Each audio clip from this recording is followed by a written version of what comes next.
Hello friends, कैसे हैं आप सभी। आई होप कि सब लोग अच्छे होंगे, स्वस्थ होंगे और अपनी पढ़ाई कर रहे होंगे।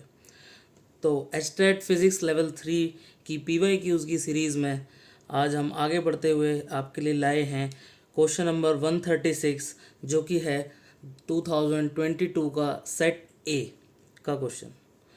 तो आइए देखते हैं क्वेश्चन क्या कहता है। The density of the material of a cube is measured by measuring its mass and length of its sides. If the maximum error in the measurement of mass and length are 1% and 2% respectively, the maximum error in the measurement of density is। तो ये question class 11th के first chapter का है, units and dimensions, और topic का नाम है error.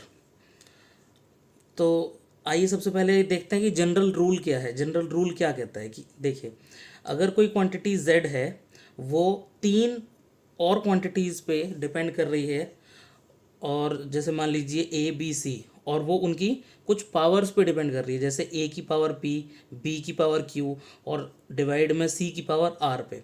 तो if Z is equal to A की पावर P, B की power Q and divide by C की power R, then maximum fractional error in Z is given by delta Z by Z is equal to, ये powers जो होती हैं वो सामने आ जाती हैं और इनके इंडिविजुअल एरर्स पावर से मल्टीप्लाई होके और उसका समेशन हो जाता है।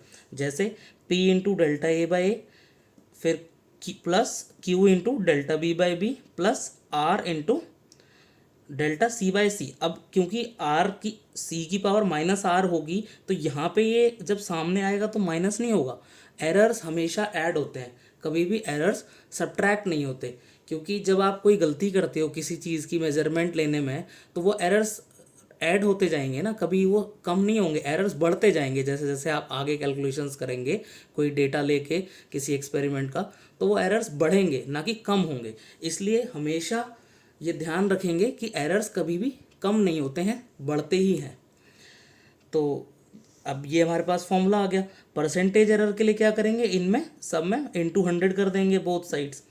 तो ये आ गया delta Z by Z into 100 is equal to P into delta A by A into 100 plus Q into delta B by B into 100 plus R into delta C by C into 100।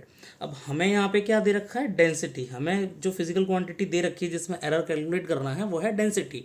Density क्या होती है, आप लोग सब जानते हैं, mass upon volume.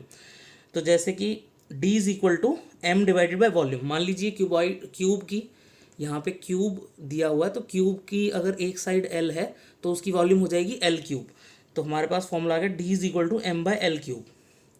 तो अब हम delta D by D into 100 क्या लिख सकते हैं, delta M by M into 100 plus, क्योंकि इसकी पावर 3 है तो ये 3 यहाँ पे सामने आ जाएगा, 3 into delta L by L into 100।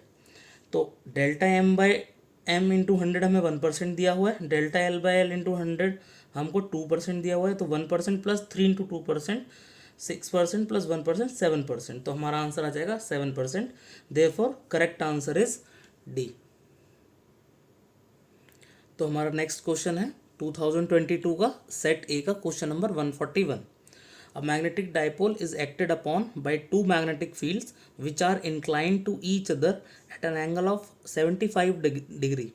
One of the magnetic field has a magnitude of root 2 into 10 की power minus 2 Tesla. The dipole attains stable equilibrium at an angle of 30 degree with this field. The magnitude of the other magnetic field will be। तो यहाँ पे हमें क्या दे रखा है, ये question class 12th के मैग्नेटिज्म चैप्टर का क्वेश्चन है। तो हमें यहाँ पे दे रखा है कि दो मैग्नेटिक फील्ड्स हैं जो कि आपस में 75 डिग्री पे अलाइंड है। तो इस सिस्टम ऑफ मैग्नेटिक फील्ड में एक डाइपोल, मैग्नेटिक डाइपोल रखा हुआ है जो कि इक्विलिब्रियम में है। तो देखिए, अगर कोई डाइपोल मैग्नेटिक फील्ड में प्लेस किया जाता है तो मैग्नेटिक फील्ड के द्वारा उस डाइपोल के ऊपर एक टॉर्क लगती है। तो अगर मान लीजिए दो फील्ड्स हैं तो दोनों उस डाइपोल पे टॉर्क लगाएंगी, और हमें दे रखा है कि वो इक्विलिब्रियम में है at an angle of 30 degree with the field given as root 2 into 10 की पावर माइनस 2। तो इसका मतलब ये हुआ कि उस मैग्नेटिक डाइपोल पे ये दोनों फील्ड्स एक दूसरे के ऑपोजिट डायरेक्शन में उस पर टॉर्क लगाएंगी, तो दोनों की टॉर्क कैंसिल हो जाएगी, इसीलिए उस पर नेट टॉर्क जीरो रहेगी और वो इक्विलिब्रियम में रहेगा। तो आइए देखते हैं इसको सॉल्व कैसे करना है। तो let the two magnetic fields be B1 and B2 and the magnetic moment be m vector. तो जैसे कि मान लेते हैं हम B1 पॉजिटिव एक्स डायरेक्शन में, तो इससे 75 डिग्री पे B2 है, जैसे कि ये B1 है, इससे 75 डिग्री पे B2 है। अब हमें बोला गया है कि B1 से m वेक्टर जो है dipole moment vector, dipole 30 degree पे अलाइंड है। तो यहाँ पे ये 30 डिग्री पे है और ये स्टेबल इक्विलिब्रियम में है। तो इसका मतलब ये हुआ कि B1 और m के बीच में अगर 30 डिग्री है तो ऑब्वियसली B2 और m के बीच में 45 डिग्री हो गया, क्योंकि यहाँ टोटल 75 है B1 और B2 के बीच में। तो B1 एक टॉर्क लगाएगा और B2 एक टॉर्क लगाएगा। जो B1 और के द्वारा टॉर्क लगाई जाएगी वो कैंसिल आउट हो जाएगी B2 के द्वारा टॉर्क लगाई जो जाएगी उससे। तो ये स्टेबल इक्विलिब्रियम अचीव कर लेगा। तो as the magnetic dipole is acted upon by two magnetic fields, both the fields will exert some torque on the magnetic field. ठीक है, तो और वो जो टॉर्क दोनों अप्लाई करेंगी वो equal in magnitude and opposite in direction होंगी। तो torque is equal to m cross b, तो τ1 इज इक्वल टू τ2 होना चाहिए इक्विलिब्रियम कंडीशन के लिए। तो m cross b1 should be equal to m cross b2। तो यहाँ पे होगा mb1 sine theta 1 plus mb2 sine theta 2, ये दोनों बराबर होंगे। अब m जो है दोनों में सेम है, मैग्नीट्यूड ऑफ डायपोल मोमेंट, तो m कैंसिल आउट हो जाएंगे। तो हमारे पास b2 आ जाएगा b1 sign theta 1 divided by sine theta 2। अब यहाँ पे थीटा 1 जो है वो एंगल है जो B1 के साथ डायपोल बना रहा है जो कि 30 डिग्री है, और थीटा 2 जो है वो 45 डिग्री है जो कि MB2 के साथ बना रहा है। तो यहाँ पे साइन थीटा 1 को 30 पुट करेंगे, साइन थीटा 2 को 45 पुट करेंगे, तो B2 की वैल्यू आ जाएगी आपके पास, सब कैंसिल आउट होके लास्ट में B2 आएगा आपके पास 0.01 Tesla. Therefore the correct answer will be option D. Next question is set ए का 2022 का question number 146। A meter rod is kept vertically with one end on the floor and then it is allowed to fall. Assuming that the end on the floor does not slip when it hits the floor, the speed of the other end will be। तो ये question class 11th का rotational का question है, अच्छा question है। आइए देखते हैं इसको कैसे सॉल्व करेंगे। तो हमारे पास एक मीटर रॉड है, मीटर रॉड का मतलब है कि रॉड की लेंथ 1 मीटर गिवन है। तो स्टार्टिंग में हम L लेके करते हैं, क्योंकि मान लीजिए ये क्वेश्चन कहीं और आ जाए और ये 1 मीटर ना होकर के कोई और लेंथ दे रखी हो या L के टर्म्स में पूछा हो तो आप कैलकुलेट कर पाएँ, इसलिए मैंने जनरल केस लेके पहले L के साथ सॉल्व कर दिया, फिर L को लास्ट में 1 पुट कर दिया। तो आइए देखते हैं क्या होगा। तो ये रॉड जो है मान लेते हैं जिसका नाम मैंने AB दे दिया, जिसका एक एंड A और दूसरा एंड का नाम B दे दिया है। तो इसका सेंटर ऑफ मास जस्ट इसके मिडल में होगा। इसको अब हम अलाउ कर रहे हैं कि ये गिरे, इसको गिरने दे रहे हैं, बट बी वाला पॉइंट जो है वो हमने फिक्स कर दिया। मान लीजिए किसी भी तरीके से हिंज करके इसको फिक्स कर दिया है। तो इस बी पॉइंट के अबाउट ये जो ए रॉड है ये रोटेशनल मोशन परफॉर्म करेगी। हाँ जी, तो अब देखते हैं इसमें क्या होता है। When the rod is allowed to fall its potential energy gets converted into kinetic energy of rotation. अब इस जब ये रॉड स्ट्रेट वर्टिकली खड़ी थी तो इसके पास कुछ पोटेंशियल एनर्जी थी।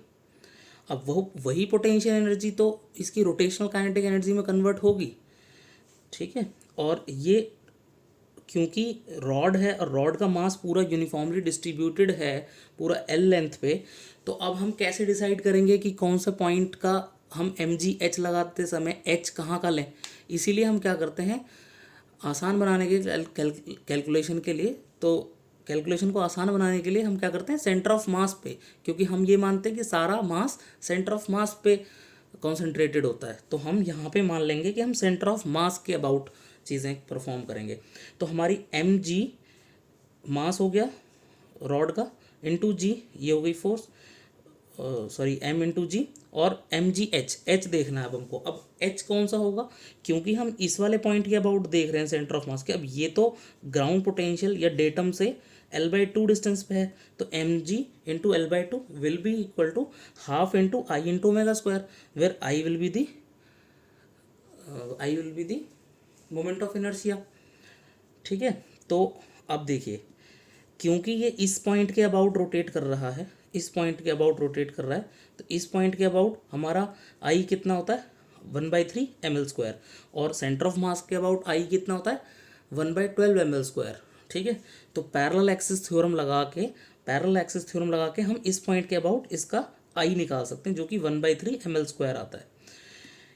ये सारी चीज़ें पुट करेंगे, m से m कट हो जाएगा, l से एक l कटेगा, 2 से 2 कट गया, ये सारी चीज़ें करके हमारे पास ω² 3g/l आ गया। तो हमारे पास ω² 3g/l आ गया। तो अब हम लोग जानते हैं, क्योंकि v = ω/r होता है, ये सर्कुलर मोशन भी परफॉर्म कर रहा है, तो v = ω/r होता है, तो ω = v/r हो गया। तो यहाँ पे ω को अगर मैं v/r रखूँ तो v², अब यहाँ पे रेडियस क्या है l, हमें a पॉइंट का निकालना है, तो यहाँ से यहाँ तक की दूरी कितनी है l, तो ये इस रेडियस को परफॉर्म, अगर सर्कुलर मोशन देखा जाए तो रेडियस क्या है l। ठीक है, तो v²/l² = 3g/l, फिर से एक l से l कट हो जाएगा, तो v हमारे पास आ जाएगा √3gl। अब as l is given to be 1 metre, यहाँ पे l को 1 मीटर डालेंगे तो v = √3g, therefore correct answer is b। Friends, next question is question number 148, same, ये भी उसी सेट का है, सेट ए 2022 का क्वेश्चन। तो आइए देखते हैं क्वेश्चन क्या बोल रहा है। An electric dipole is placed at the origin O and is directed along the x-axis at a point P far away from the dipole. The electric field is parallel to the y-axis. OP makes an angle theta with the x-axis. Then, तो tan theta का हमें कुछ values दे रखी हैं, हमें बतानी है इसमें से tan थीटा की वैल्यू कौन सी ठीक होगी। तो आइए पहले डायग्राम को समझते हैं। तो डायग्राम बोल रहा है कि ओरिजिन O पे एक डाइपोल प्लेस है। तो अगर ये बोल रहा है कि डाइपोल ओरिजिन O पे प्लेस्ड है, तो ऑब्वियस ही बात है कि O पे उसका सेंटर ऑफ द डाइपोल आ रहा होगा, इसका मतलब O से जितनी दूरी पे प्लस क्यू आगे प्लस पॉजिटिव एक्सिस में होगा, एक्स एक्सिस में होगा, उतना ही पीछे नेगेटिव एक्स एक्सिस में माइनस क्यू उतने ही डिस्टेंस पे होगा। मान लेते हैं इसको ए और ए, वैसे इस क्वेश्चन में इसकी कोई ज़रूरत नहीं पड़ेगी, बट मान लेते हैं कि ये डिस्टेंसेस ए और ए है, तो टोटल डिस्टेंस कितना हो गया 2a। अच्छा, आप लोग जानते होंगे कि the direction of the dipole moment, ये p जो है p वेक्टर डाइपोल मोमेंट को डिनोट करता है, और इसकी डायरेक्शन माइनस चार्ज से प्लस चार्ज की तरफ होती है। तो हमें बताया गया है कि वो जो डाइपोल है वो ओरिजिन पे रखा है और it is directed along the x axis. तो इसका मतलब क्या है, directed along the x axis का मतलब ये है कि डाइपोल मोमेंट उसका एक्स एक्सिस की तरफ है। तो डाइपोल मोमेंट होता है -q2 + q, तो इसका मतलब p वेक्टर जो है वो एक्स एक्सिस की तरफ है। ठीक है, ये यहाँ पे बन गया। अब बोल रहे हैं कि at a point p far away from the dipole, एक पॉइंट p है जो कि बहुत दूर है डाइपोल से, वहाँ पे अगर हम इलेक्ट्रिक फील्ड कैलकुलेट करते हैं इन दोनों चार्जेस की वजह से, -q और +q की वजह से, तो वो हमारे पास क्या आते हैं, वो electric field, resultant electric field हमारा वाई एक्सिस के पैरेलल आता है। तो जैसे मैंने मान लीजिए, मैंने यहाँ पे एक p पॉइंट मान लिया, ये ई जो है रिजल्टेंट, फाइनल ई जो रिजल्टेंट इलेक्ट्रिक फील्ड है, ये वाई एक्सिस के बिल्कुल पैरेलल आ रहा है, ये मैंने शो कर दिया। ठीक है, तो हमें अब ये वाला एंगल जो है OP, ओरिजिन से P को जोड़ने वाली लाइन, जो एंगल पॉजिटिव एक्स एक्सिस से बना रही है थीटा, उसका कुछ रिलेशन दिया, मतलब उसकी कुछ वैल्यूज़ दी हुई हैं। तो आइए देखते हैं कैसे करना है क्वेश्चन। तो मैंने यहाँ पे डायग्राम बना दिया, आप लोगों को समझ में भी आ रहा होगा। मैंने यहाँ पे एक अल्फ़ा लिया है, जो कि मैंने एक अलग से ली है चीज़, जो कि क्वेश्चन में गिवन नहीं है। तो मैंने अल्फ़ा इसलिए लिया है क्योंकि एक डेरिवेशन होती है electric field due to a dipole at any general point. तो उसका मैं पूरा डेरिवेशन तो नहीं कर रहा हूँ, और उसमें जो एंगल का एक रिलेशन आता है लास्ट में, वो मैंने आपके लिए लिख दिया है। अगर आप लोग चाहेंगे तो मैं इसका अलग से एक वीडियो भी बना दूंगा, उसमें बता दूंगा कि इलेक्ट्रिक फील्ड की मतलब पूरी डेरिवेशन कैसे होगी, एंगल के रिलेशनशिप्स, और फाइनल इलेक्ट्रिक फील्ड क्या आएगी पी पॉइंट पे, वो भी मैं बता दूंगा। अगर आप लोग चाहेंगे तो मैं ये डेरिवेशन अलग से आपको बता दूंगा। तो आइए मैं उस डेरिवेशन का एक छोटा सा पार्ट यहाँ पे यूज़ करता हूँ और इस रिज़ल्ट को आपको बताता हूँ। अब मान लीजिए ये ठीक है, ये होता है, तो मान लीजिए कि अगर किसी पॉइंट पे हमें इलेक्ट्रिक फील्ड निकालना है, वो और जो सेंटर से अगर हम लाइन जोड़ें तो अगर वो एक्स एक्सिस से थीटा एंगल बना रही है और ये वाला एंगल अगर अल्फ़ा है तो tan थीटा हमारा tan अल्फ़ा बाय 2 होता है। tan theta is equal to tan alpha by 2 होता है। ये चीज़ डिराइव करके आती है। तो अब यहाँ पे देखिए थीटा ये है, अल्फ़ा ये है और यहाँ पे एक राइट एंगल ट्राइंगल बन रहा है, ये 90 डिग्री है। तो थीटा प्लस अल्फ़ा क्या हो जाएगा 90 डिग्री। तो अल्फ़ा कितना हो जाएगा 90 डिग्री माइनस थीटा। ठीक है, ये पहली इक्वेशन हो गई, ये सेकंड इक्वेशन हो गई। अब अल्फ़ा की वैल्यू अगर मैं सेकंड इक्वेशन से निकाल के फर्स्ट इक्वेशन में पुट कर दूं, put value of alpha from 2 in 1, then first equation will become tan theta is equal to tan alpha. Alpha क्या है 90 माइनस थीटा, सेकेंड इक्वेशन से लिया हुआ है, इसका पूरा divided by 2। tan 90 minus theta आप लोगों को पता ही है cot थीटा होता है, तो यहाँ लिख दिया tan theta is equal to cot theta by 2। अब कॉट थीटा होता है 1 बाय tan थीटा और वो यहाँ पे मल्टीप्लाई होकर हो जाएगा tan स्क्वायर थीटा, जो कि आ जाएगा 2 के बराबर। अब हमारे पास tan स्क्वायर थीटा 2 आ गया, तो tan थीटा कितना हो जाएगा √2। Therefore correct answer is a. तो फ्रेंड्स, आपको अगर ये चारों क्वेश्चन के सॉल्यूशन पसंद आए हों, हमारा वे ऑफ एक्सप्लेनेशन अगर पसंद आया हो, तो हमारे चैनल को ज़्यादा से ज़्यादा शेयर करें अपने फ्रेंड के साथ, इसको सब्सक्राइब करें, वीडियोस को लाइक करें और इन पे कमेंट्स करें। जो भी आप चीज़ चाहते हैं, आप क्या समझना चाहते हैं, किस चीज़ की एक्सप्लेनेशन और किस टॉपिक को आप पढ़ना चाहते हैं, वो आप हमारे साथ शेयर करिए। मैं ज़रूर कोशिश करूँगा कि आप लोगों के लिए ऐसी वीडियोस लाई जाएं जो कि आप लोगों के लिए एचटेट के लिए, जो दिसंबर में होने वाला है 7 और 8 तारीख में, तो वो आपके लिए यूज़फुल हों। तो थैंक यू।